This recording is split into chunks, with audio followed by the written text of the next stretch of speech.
Hello everyone, my name is River T, and I wanted to share with the Reddit community and mostly Star Wars Squadrons fans a thing my squaddy mates and me found out while playing a match on Star Wars Squadrons. We were doing a series of tests with AI fleet battles while we waited to have a full squad, and we found out something. We found out a little interesting technique that makes torpedoes, be it proton or ion torpedoes, go faster than they actually go. As you know, the most effective way right now to knock out enemy flagship subsystems is just to send a lot of bombers right onto the ship, and combined with the resistance and durability they have, and also the proton bombs, they can easily wreck your ship. I mean, they can just go in, drop their bombs, and mostly, maybe they won't get out, maybe they will get out, who knows. But the case is, it's right now, it's turning out to be some sort of hard meta.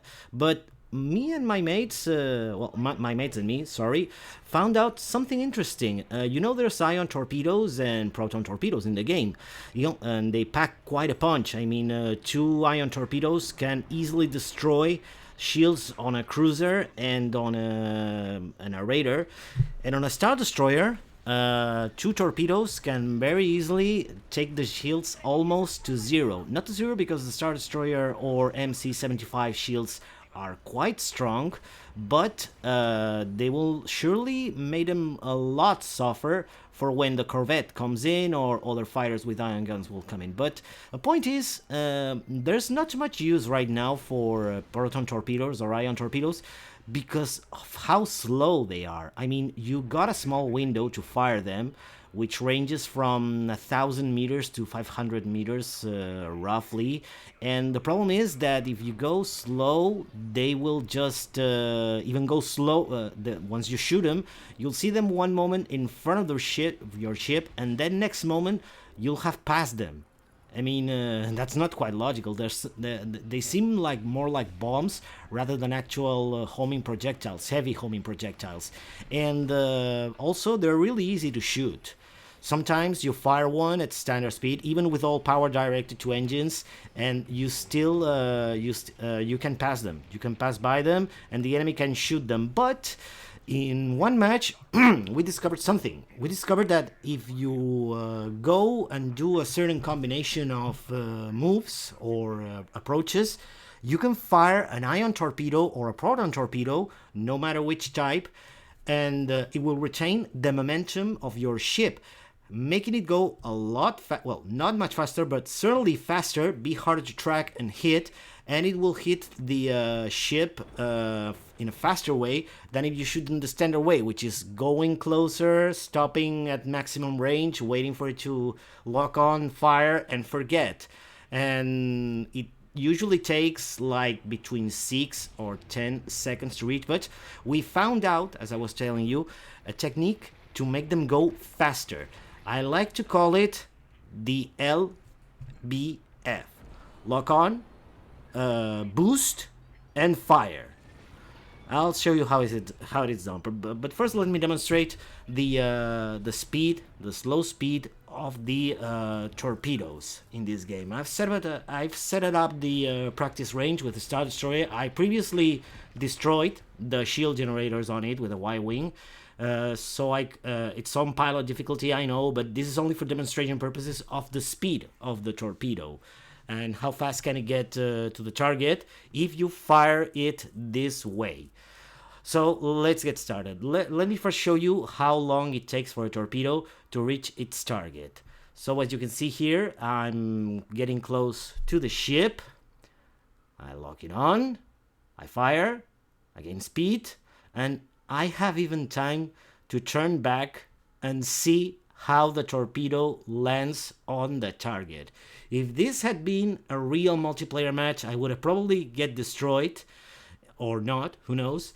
And the torpedo most probably would have been destroyed on its way to the starship. But now look what I do with the LFB thing we discovered. So I lock up on the target, I have my boosters charged up, and then boom, I boost, I fire, and then bam, the torpedo, whereas before took about 6 seconds or 5 to 6 seconds to hit the target, now it only took 2 seconds. And I launched them roughly at the same distance. I think I launched the first torpedo at, let's see, about 700 meters. And the next one, okay, it was a little shorter. It was almost point blank in terms of locking on systems. But from 6 to 5 seconds to 2 seconds, that's 3 to 4 seconds less the time it would take to hit the target. And you can also take advantage of your boost to get away from the ship. And if you manage to get a resupply or can survive long enough, you could try to do another pass. Now this is very important. As you know, proton torpedoes only work against direct hits. Only work with direct hits on the hull. And if the ship has shields, it will do little damage. But since you can also use this technique with ion torpedoes, I would suggest this team tactic. I mean, both several components of the team. If you run an ion torpedoes and another one, or one player running an ion torpedo, the other one running a proton torpedo, should take turns to take down the ship shields, and then the other one, the one with the proton torpedo, does this tactic: the LFB, lock on, boost, the LBF, lock on, boost, fire. And then you can take out quickly an enemy system in a really safely way, and certainly a more thrilling one than the current meta, which is just stopping by the ship, just dropping the payload and hoping to survive, or maybe not. It's really hard to survive that kind of situation, and if you ask me, I think it's a little boring. I mean, it's effective, I won't deny that, I've done it myself, but you gotta admit it's not the most thrilling tactic to perform. On the other hand, this one, again, I know this is pilot mode, this is kind of easy mode for the game, but as you can see, proton torpedoes and ion torpedoes are very viable against such targets. Keep in mind that bombers tend to be quite slow. They couldn't do this tactic. I mean, sure, both have boosters, but when the boosters runs out, you'd like to have a little more speed and agility than a bomber to try to get away, get a resupply, and try another run. X-Wings and TIE Fighters, being the other only two ships that can carry this kind of ordnance, are an alternative to this bombing meta, and it would certainly help them gaining some protagonism in Star Wars Squadrons right now. Again, this is just a small tactic we discovered doing silly things in Battles vs AI, testing things out, but I thought you guys might like it, learn how to perform it. Please allow me to repeat the process. You gotta first approach the objective. Try to approach one little thing. Try to approach from a non-obvious angle. I mean, from one of the sides, or even if you manage to flank them from the back. That way you won't get that much attention when trying to do it. You can do it, of course, heads on, but it's really risky. I mean, this is only for demonstration purposes, the way I did it here. But the best way of doing it should be like I'm doing with the power system on the Star Destroyer, from one of the sides.